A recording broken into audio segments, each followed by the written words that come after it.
Starbucks is facing lawsuits in multiple states over a new dress code that workers say is costing them money. Money the company isn't paying back.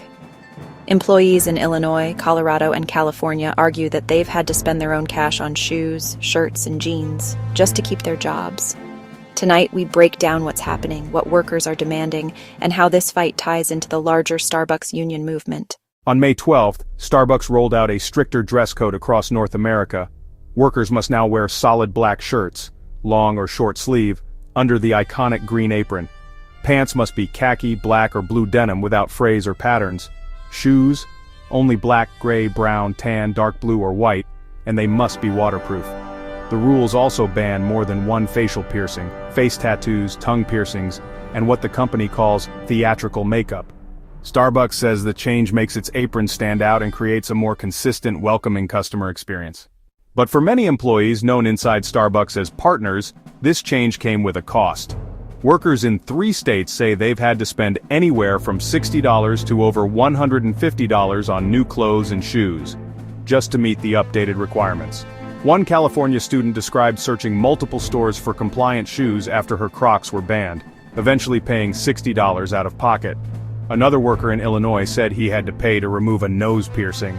Their lawsuits argue that under state labor laws, when an employer imposes specific clothing or appearance standards, it must reimburse workers for those expenses.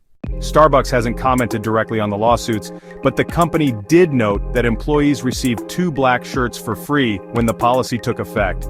Starbucks insists the updated rules are about simplifying guidelines and giving workers clearer direction, not about punishing or targeting employees. Some workers say the policy stripped away individuality. Before, employees could wear patterned shirts in brighter colors. Now, one worker described stores as looking sad, with everyone dressed in plain black.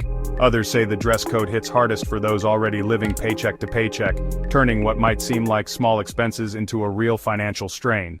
The lawsuits hinge on state laws. Both Illinois and Colorado prohibit employers from forcing workers to cover business-related expenses without reimbursement. California has some of the strictest rules. If clothing or equipment is primarily for the employer's benefit, the company must pay. If successful, these cases could force Starbucks to reimburse thousands of employees nationwide.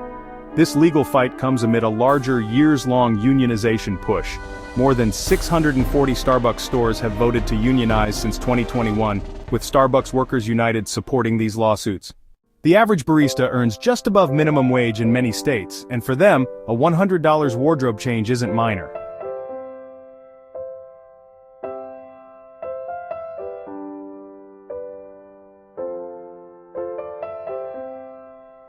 Starbucks says it's building consistency. Workers say they're footing the bill. Now courts in Illinois, Colorado, and California will decide who's right, and the results could reshape workplace dress codes across the country.